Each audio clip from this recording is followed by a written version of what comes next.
السلام عليكم.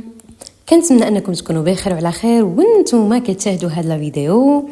اليوم غادي نهضر لكم على واحد الموضوع اللي الاغلبيه فيكم او كلكم كتعانيوا منه، وكلكم ما عارفين شنو هما الخطوات اللي هي ضروريه، والا تبعتيها غادي توصلي لهذاك المستوى في حب الذات. في هذا الفيديو غادي نقول لك كيفاش تحبي راسك. هو كيبان سؤال بسيط، ياك بسيط في الشكل، كيفاش تحبي راسك، ولكن هذا السؤال ثقيل في المعنى، حيت بزاف ديال الناس وخاصه النساء كيقولوا كنبغي راسي، انا كنبغي راسي، ولكن في الحقيقه كيعاقبوا راسهم كل نهار. باش عرفتوا باش كيعاقبوا راسهم؟ بالكلام، بالمقارنه، كتقارن راسها مع شي حد اخر، اولا بالضغط، كتبقى تضغط على راسها. الحب الحقيقي لراسك ماشي انك تقولي انا زوينه ولا انا راه واثقه في راسي، ديك الهضره الزايده اللي ربما ما غتوصلك لتا شي حاجه. لا، الحب الحقيقي عرفتي فين كيبان في التفاصيل الصغيره اللي ما كيشوفهم حتى واحد، كتعرفيهم غير انت والله سبحانه وتعالى. عرفتي وقتاش كيبان الحب ديال حبك لراسك؟ كيبان ملي كتغلطي، واش كتجلدي راسك ولا كتفهمي راسك وكتفهمي الغلط ديالك. كيبان ملي كتكوني ضعيفه، واش كتحاربي راسك ولا كتحضني راسك. حيت الانوثه الحقيقيه كاينه في الداخل، قلتها لكم في الفيديوهات اللي فاتوا، غنبقى نعاودها كل فيديو. الانوثه الحقيقيه كاينه في الداخل ديالك، ما كتبانش في الشكل، كتبان في الطريقه ديال التعامل ديالك مع نفسك. قبل ما نعطيكم الخطوات في حب الذات اللي خاصكم تتبعوا، الا تبعتوا هذه الخطوات غادي توصلوا، كونوا متاكدين غتوصلوا ديك المستوى ديال حب الذات اللي غادي تعرفي كيفاش تتعاملي مع راسك باش تكوني نيت كتحبي راسك، وباش ملي تقولي انا كنحب راسي تكون بصح، ماشي غير هضره وكلام. دابا بغيتك تخيلي واحد الحاجه معايا. تخيلي انك انتيا بنت صغيره، اوكي، اولا تخيلي قدامك واحد البنيته صغيره، صافي، واحد البنيته صغيره قدامك كتشوفي فيها زويونه، واحد البنيته قدامك عندها واحد 5 سنين، غلطات، دارت شي خطا وكتبكي وخايفه. واش غادي تغوتي عليها اولا غادي تقولي ليها وعلاش انتي دايره بحال هكا، وعلاش درتي بحال هكا، ومالكي دايره بحال هكا، اولا غادي تحضنيها وغادي تهدنيها وغادي تقولي ليها صافي ماشي مشكل حبيبه، صافي ما تبكيش، صافي ماشي مشكل. بطبيعه الحال غادي تقولي لي بنيته صغيره ومسكينه كي كتبان كتيكيتا وكتبكي مسكينه، ما تقدريش، قلبك ما غاديش يطاوعك انك تغوتي عليها تزيديها اكثر من هذاك الشيء اللي فيها وتخاف اكثر. بطبيعه الحال غتقولي غنحضنها وغادي نهدنها وغادي نقول لها ماشي مشكل، وغادي المهم نحاول انني نخفف عليها. دابا السؤال الحقيقي، علاش ما كتعامليش راسك بنفس الطريقه؟ زعما نتيا كبرتي؟ لا، ولات كتسني شي حد اخر هو اللي يطبطب عليك، مثلا والديك اولا راجلك اولا الناس اللي دايرين بيك؟ لا. دونك غادي تقولي لي سؤال، كيفاش نقدر انايا نعامل راسي بهذه الطريقه، كيفاش نحب راسي؟ دونك اول خطوه في حب الذات هي انك توقفي الحرب اللي بينك وبين راسك. كيفاش؟ اي خطوه غنعطيكم غادي نشرحها لكم وغادي نقول لك كيفاش تطبقيها، صافي، غير تبعي معايا، خدي شي ورقه وستيلو وكتبي الخطوات كاملين. وعلى ذكر حب الذات، في التحدي ديال 21 يوم معايا انا، تحدي التغيير، اللي بغى يشارك فيه يتواصل معايا على الانستغرام، حتى هو نعالجوا فيه هذه القضيه هذه ديال حب الذات. كاع هذوك الشيء الانشطه اللي كنعطيهم كيديروا في الصباح وفي الليل، كينعسوا في الوقيته، كيفيقوا في الوقيته، كيشربوا الماء مزيان، كيديروا هذا الروتين، خصك ديري هذه خصك ديري هذه، وكيتبعوا المراحل كيف ما كنعطيها لهم. هذاك هو حب الذات. يعني كاع هادو ما شاء الله تقريبا 300 و 400 مره اللي شاركوا معايا في التحديات من الاول مره بديت التحديات لدابا، انا متاكده انهم عرفوا شنو هما الحوايج اللي خاصهم يديروا باش يحبوا راسهم، عرفوا شنو الحوايج اللي خاصهم يديروا باش يخرجوا من الضغط ويخرجوا من المشاكل اللي دايره بهم. دونك اللي كتسمع هاد الخطوات اللي كنهضر عليها في الفيديوهات وما كتعرف كيفاش تطبقها اولا ما كتقدرش تطبقها مثلا بوحديتها، كيخصها اللي يشد بيديها ويقول لها ديري بحال هكا في الصباح وفي العشيه لواحد المده اللي هي طويله حتى تولف على داك الشيء. تجي عندي الانستغرام فاتي سلاي 96، انا كاتبه لكم دابا في الشاشه، غادي يبان لك مكتوب. دخلي الانستغرام تواصلي معايا قولي لي بغيتي تشاركي في التحديات وغادي نصيفط لك التفاصيل. الوغ قلنا اول خطوه في حب الذات هي انك توقفي الحرب اللي بينك وبين راسك، حيت بزاف ديال النساء عايشين ديك الحرب الصامته، واحد الصوت داخل وفي الداخل ديالها داك الصوت كينتقد كيقارن كيقول شوفي فلانه، شوفي كي دايره، شوفي فين وصلات، انت ماشي بحالها، انت عمرك ما غادي توصلي، انت ما كذا، انت كذا. هاد الصوت خاصك تعرفيه، خاصك توعي به، ماشي تصدقيه، لا، حيت ملي غادي توعي به اشنو غادي يوقع؟ كل مره غتسمعي هاد الصوت بغيتك توقفي وسولي راسك، واش هاد الكلام هذا اللي كنقول داخل ديالي غنقدر نقولوا شي وحده كنحبها؟ بطبيعه الحال الجواب ديالك غادي يكون لا.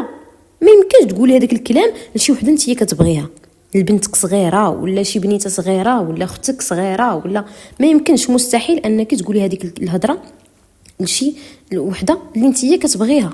يعني ملي الجواب ديالك لا، هذا الكلام ما خاصكش تقوليه لراسك حتى نتيا. يعني ملي كتوعي بهذه القضيه هذه كتسولي راسك وكتجاوبي راسك في عقلك. دابا تقولي لي اختي واش دابا انا خصني نوقف؟ شي دابا ملي تكوني كتهضري وتبقاي تقارني راسك مثلا مع شي وحده في مواقع التواصل الاجتماعي، ولا شي وحده في العائله، ولا شي وحده جارتك، ولا شي وحده خدامه معاك، ولا شي وحده كنتي كتعرفيها، ولا شي وحده اي وحده كيف ما بغات تكون، ملي تبداي تحسي براسك كتقارني راسك معاها، اولا كتنتقدي راسك مثلا انا علاش داير بحال هكا، انا علاش ما وصلتش، انا علاش حياتي داير بحال هكا، بغيتك تسولي راسك هاد السؤال في هذا الوقت اللي نتيا الداخل ديالك كتهضري بحال هكا. بغيتك في هذا الوقت تقولي واش هذا الكلام غنقدر نقولوا شي وحده كنبغيها، وغادي تجاوبي راسك انت غتقولي لا ما نقدرش، دونك هادشي ما غنقولوش لراسي باش انا نحب راسي. ومن هنا شتي غير من هذا السؤال وهذا الوعي اللي كتوصلي ليه كتبدا الانوثه كترجع، حيت الانوثه ما تقدريش تعيشيها في واحد البيئه فيها القسوه. الانوثه كتبغي اللطف وكتبغي الحنان. الحنان ماشي يعطيه لك شي حد، ولا اللطف ماشي شي حد اللي يتعامل معك باللطف، لا، الحنان كتعطيه لراسك، هذيك اللطف كتعطيه لراسك، يعني كداك الشيء كيجي من عندك نتيا. دونك ملي كيولي عندك هذا الاحساس هذا وكتولي واعيه بهذا الشيء، الانوثه كتبدا ترجع شويه بشويه. الخطوه اللي من بعد منها هي انه بغيتك ترجعي للجسم ديالك. كيفاش؟ الانثى اللي ما كتحش بالجسم ديالها صعيب تحس بالانوثه ديالها. كيفاش؟ انا نشرح لك مزيان. ماشي ضروري انك ديري شي رياضه كبيره يعني باش تحسي بالجسم ديالك، انا بغيتك تحركي الجسم ديالك بلطف بشويه. كتبي في يوتيوب مثلا فيديوهات ديال اليوغا، كتبي يوتيوب ديال اليوغا ولا تحريك الجسم بطريقه انثويه، وديري نفس داكشي اللي كدير ديك السيده واقفه كديري انتيا بحالها. داكشي ساهل، كتحرك بشويه وكدير شي حركات اللي ناعمه ورطبه، الحركات اللي سهله جدا. بغيتك تمشي بشويه، تحسي بالخطوات ديالك، حسي بانك موجوده، بانك كاينه. وملي كنقول ديري الحوايج بشويه، بغيتك مثلا ملي تشربي الماء حسي به، حسي بالماء دايز، حسي بالماء هبط مع القرجوطه ديالك وهبط حتى الكرش، بقيت حسي حضري الاحساس. بغيتك ملي تكوني كتمشطي شعرك مشطيه بحنان، ما تبقايش هو يجر من جهه وانت تجري من جهه بشويه، يكون حرش ولا يكون كيف ما بغى يكون الشعر ديالك. الخلق الله كله زوين، كيف ما بغى يكون الشعر ديالك غير بشويه بالهدوء وبالحنان بشويه عليه. راه الشعر كيتكسر وكيتقطع وما كتمشي الانوثه كيمشي كل شيء، دونك غير بشويه. سرحي الشعر ديالك بحنان، ماشي بسرعه وماشي بعصبيه، غير باش تمشطيه. هاد التفاصيل الصغيره هي اللي كترجعك لانوثتك وهي اللي كتعطيك هذاك حب الذات. الخطوه المواليه وهي اللي كتعتبر واحد الحقيقه اللي قاصحه ولكن ضروريه، ما يمكنش تحبي راسك الا بقيتي كتقارنيها بالاخرين. شتي الا بقيتي كتقارني راسك بالاخرين كيف ما بغى يكون هذا الشخص هذا، كوني متاكده انه صعب جدا انك تحبي راسك، صعب جدا توصلي لهذاك حب الذات اللي كنهضروا عليه دابا راه السوشيال ميديا، هاد التواصل، المواقع التواصل الاجتماعي درت لينا واحد المرض كبير. كل شيء كيبان في مواقع التواصل الاجتماعي زوين، كل شيء كيبان كامل، كل شيء كيبان مثالي، وانتي شنو كيوقع لك؟ كتبداي تشوفي راسك ناقصه. ولكن الحقيقه انه كل واحد من هذوك الناس اللي كتشوفي وكتقارني راسك بهم عنده قصه اللي ما كتبانش، كيبينوا غير داكشي اللي كيبغيو. كل واحد كيعاني بواحد الطريقه اللي مختلفه. هذاك الشيء علاش باش نتي تخرجي راسك من هذا الشيء، بغيت كل نهار اولا فين ما تحسي براسك بديتي كتقارني راسك مع شي حد اخر، بغيتك تقولي هاد الجمله هادي: انا غادي نكون انا، انا غادي نكون انا، ماشي نسخه من شي حد واحد اخر. انا غادي نكون انا غنكون انا اللي انا دابا، ماشي غادي نكون نسخه من شي حد اخر. هاد الجمله بغيت تكتبيها وبقيت تكرريها. الخطوه الاخرى اللي هي ضروريه، بغيتك تحطي حدود لنفسك. خاصك تحطي حدود، حيت المراه اللي كتقبل اي معامله كتفقد قيمتها مع الوقت. يعني الا شي حد هضر معاك بطريقه ما عجباتكش، الا شي حد نقص منك، وقفي هذاك الشخص، وقفيه، ما تسكتيش، ولكن بلا غوات، ما تغوتيش.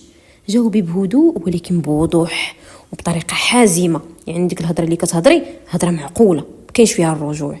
بغيتك تهضري بكل هدوء وبكل انوثه. هاد الطريقه اللي كتهضر معايا بها انا ما كنقبلهاش، هاد الطريقه اللي كتهضر معايا بها ما عجبتنيش وما كتليقش بيا. كنتمنى انك اما تبدل الطريقه ديالك، اما ما تعاودش تهضر معايا اما كما كان هذا الشخص هذا. لانه هاد الجمله هذه محترمه، تقدري تقوليها الناس كبار، الناس صغار، الناس في الخدمه، كيف ما بغى يكون هذا الشخص هذا.